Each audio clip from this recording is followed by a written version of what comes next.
Colin Powell pense qu'il aura. Moi, je vous donne mon sentiment.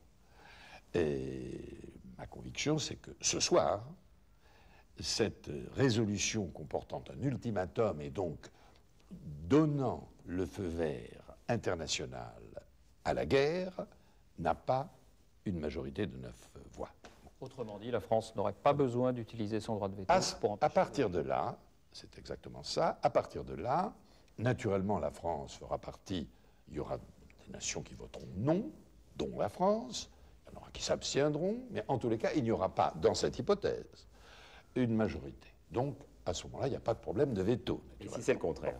Alors, deuxième hypothèse, un certain nombre de gens changent d'avis, et par rapport à ce que je crois être leur sentiment ce soir, et à ce moment-là, il peut y avoir effectivement une majorité de 9 voix ou plus qui sont pour la nouvelle résolution, celle qui autorise la guerre, pour faire les choses simplement, pour dire les choses simplement.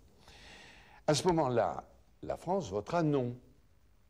Mais il y a une caractéristique, et c'est ça qu'on appelle en réalité le veto, c'est que lorsque l'un des 5 membres permanents, les États-Unis, l'Angleterre, la Russie, la Chine, la France, vote non, même s'il y a une majorité, la résolution n'est pas adoptée. C'est ce qu'on appelle le droit de veto. Et c'est pour l'instant votre position de principe ce soir? Ma position, c'est que, quelles que soient les circonstances, la France votera non parce qu'elle considère, ce soir, qu'il n'y a pas lieu de faire une guerre pour atteindre l'objectif que nous nous sommes fixés, c'est-à-dire le désarmement de l'Irak. Alors, Monsieur le Président, ce droit de veto de fait, certains l'appellent la bombe atomique diplomatique, et y compris dans les rangs de la majorité, certains ont dit que ce serait tirer une balle dans le dos de nos alliés.